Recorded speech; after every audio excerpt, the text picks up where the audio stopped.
नमस्कार. अंजली गाडगीस ह्या माझ्या चॅनलवर तुमचे सर्वांचे स्वागत.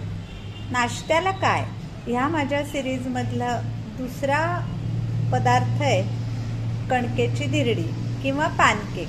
पॅनकेक मैद्याचे असतात पण ते ह्याच प्रकारे बनवले जातात. त्याच कणकेच्या धिरड्यासाठी मी घेतलंय 1 कप भरून कणिक, 1 टीस्पून साखर, पाऊण टीस्पून मीठ आणि अर्धा टीस्पून तिखट आणि 1 टेबलस्पून तेल. हे सगळं छान मिक्स करायचे. ह्याच्यात तुम्ही हवं तर पोटॅटो पॅनकेक करायचे असतील तर 1 मध्यम बटाटा कुस्करून किसून तोही घालू शकता.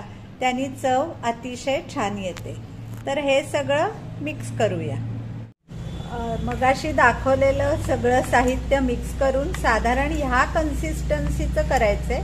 एखादा छोटासा तव्यावर घालून बघायचं.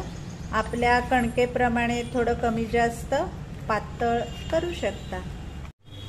नॉनस्टिक तव्याला ब्रशनी थोडंसं असं तेल लावून घेतलंय. अगदी पुसट हात लावायचंय आणि नॉनस्टिक तवा नेहमी गार म्हणजे कोमट असावा तरच आपलं ते पॅनकेक किंवा धिरडं छान पसरलं जातं. तर असं ते थोडंसं घालून आपल्या डोश्यासारखं पसरवायचं.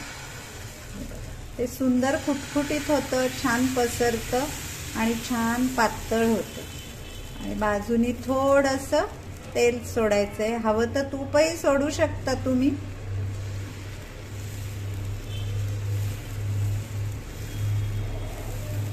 थोडं हलकं हलकं असं तेल सोडलं की छान गोल्डन ब्राऊन होतं आणि खायला पण छान रुचकर लागतं. त्या बाजूनी छान ब्राऊन झाल्यावर असं उलटं करून टाकायचं. हे बघा असा छान गोल्डन ब्राऊन रंग येतो. एखादा मिनिट उलट्या बाजूनी ठेवायचे आणि मग सर्व करायचे. सकाळची वेळ घाई गडबडीची असते म्हणून आपण अशी करून ठेवलेली कुठलीही कोरडी चटणी देऊ शकतो. हिरवी चटणी दिली तरीही चालेल. असं हे पौष्टिक झटपट होणारं कणकेचं धिरडं किंवा पॅनकेक खाण्यासाठी अगदी तयार आहे. नक्की करून बघा आणि आवडलं तर माझ्या चॅनलला लाईक सबस्क्राईब करा. धन्यवाद. ह्या प्रमाणाची धिरडी 2 माणसांना भरपूर होतात.